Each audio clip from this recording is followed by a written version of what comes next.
We begin the day's other headlines in Gaza, where Israeli strikes on the center and north of the territory have killed dozens of people.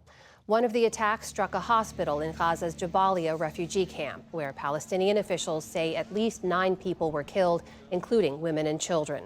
Today, President Biden and Israeli Prime Minister Benjamin Netanyahu spoke by phone for the first time in 7 weeks. Vice President Harris also took part. The White House called that 30-minute call productive and direct and said the U.S. remains supportive of Israel as it weighs how to respond to a recent missile attack from Iran. I think what you have seen from this administration is the continued support for Israel's security. You saw that over the past couple of days, obviously since past couple of weeks, when Iran attacked Israel. The president directed his military to protect Israel. He was very proud to be able to do that, and that support continues. On that Iran attack, Israeli Defense Minister Yoav Gallant said today that the country's retaliation against Iran would be, quote, lethal, precise, and above all, surprising. Iran launched nearly 200 projectiles at Israel last week, increasing tensions between the two nations. Here in the U.S., talks between Boeing and striking workers have stalled after the plane maker withdrew its latest contract offer. It reportedly included a 30% raise over 4 years, along with other benefits. The union says it surveyed its members who overwhelmingly rejected the proposal. Boeing said the union's demands are, quote, far in excess of what can be accepted if we are to remain competitive as a business. The strike by some 33,000 factory workers is nearing its 4th week. No new negotiations are planned.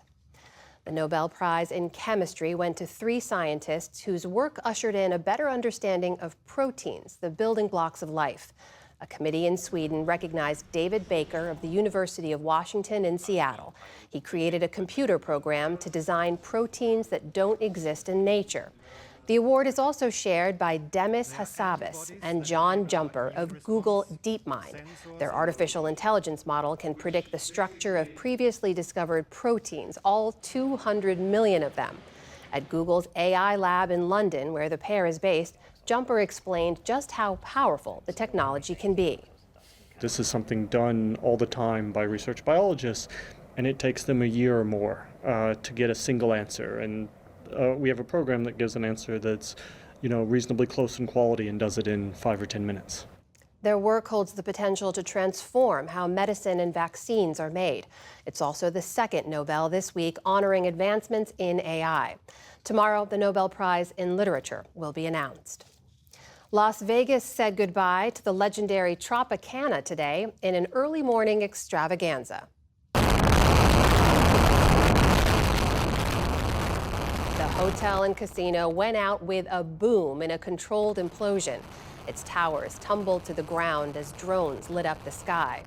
The farewell was just as flashy as the Tropicana's early days. It opened in 1957 and was the most expensive hotel built in Las Vegas at the time. The Tropicana was once known as the Tiffany of the Strip for its opulence and was a regular hangout for the legendary Rat Pack. It was also known for its mob ties. The Tropicana closed in April to make way for a new baseball stadium for the relocating Oakland Athletics. On Wall Street today, the major markets bounded higher thanks largely to gains in tech stocks. The Dow Jones Industrial Average jumped more than 400 points, or about 1%. The Nasdaq added about 100 points, and the S&P 500 closed at a new all-time high. And finally, we have a passing of note. Lily Ibert, a Holocaust survivor, author, and later in life, a prolific educator through social media, has died. Ibert's mother and 2 siblings were killed at the Auschwitz Nazi concentration camp, and she vowed to make her tale of survival a lesson for millions. Her memoir, Lily's Promise, was a New York Times bestseller, and she took her message online through a TikTok account she shared with her great-grandson, reaching 2 million followers.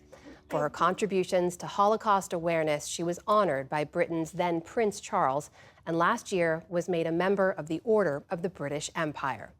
Lily Ibert was 100 years old. Still to come on the NewsHour, the Supreme Court hears a death penalty appeal. A look at the only county that's voted for the winning presidential candidate in every election since 1980. From underdog to undefeated, the inspirational story of a deaf school's football team, plus much more.